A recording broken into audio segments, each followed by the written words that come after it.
I can see smoke from a fire spreading across from the north to the south. Oh my goodness! What's going? Oh, it's the whole it's bursting. Is that pollen?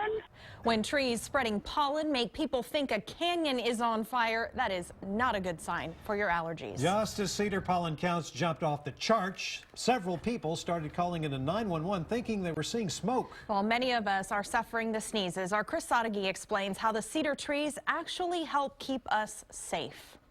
You have male and female trees. Males are the orange colored, and they're the ones causing the problems. You can just shake it and kick up millions of pollen particles that can travel for miles into your nose and make you sneeze. Hate is a strong word, but we're all tired of sneezing, so let's use it. I would say it's right up there in terms of the most hated tree. We're talking about you, Mr. Ashe Juniper, aka mountain cedar. He's fine when calm, but terrible when shaken up. When the wind blows on Ashe Juniper population, it can look like a fire is happening. And wouldn't you know, 7 times firefighters went out to make sure. It looks like there might be a fire in the canyon behind our house. The scientific name is Juniperus ashei. Okay, compared to fire, Ashe Juniper isn't that bad. In fact, city arborist Angela Hansen says fire suppression is one of the reasons why mountain cedar is all over. It's a significant part of our urban forest, and it's not going away. And although most cedars are found west of Mopac, don't bother trying to hide.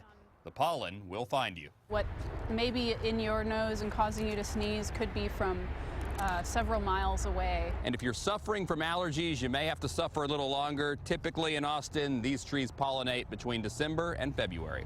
We're in South Austin. Chris Sadeghi, KXAN News. Well, a closer look shows our pollen counts are bad. They're not the worst we've seen. It was higher actually a week before last, but today's count 13,871, still into that very high category and among the highest that we've seen over the last 7 years. Many of our viewers are sending us in photos of what appears to be that smoke in the canyons. You probably saw this if you were anywhere in western Travis County this weekend. I don't think I've ever seen the pollen looks so thick in the trees like it does right now. Now, eventually it's going to come down because these cedar trees are all giving up their pollen, but we're going to have a few more rough days, we can assure you that, as we head through the next several weeks.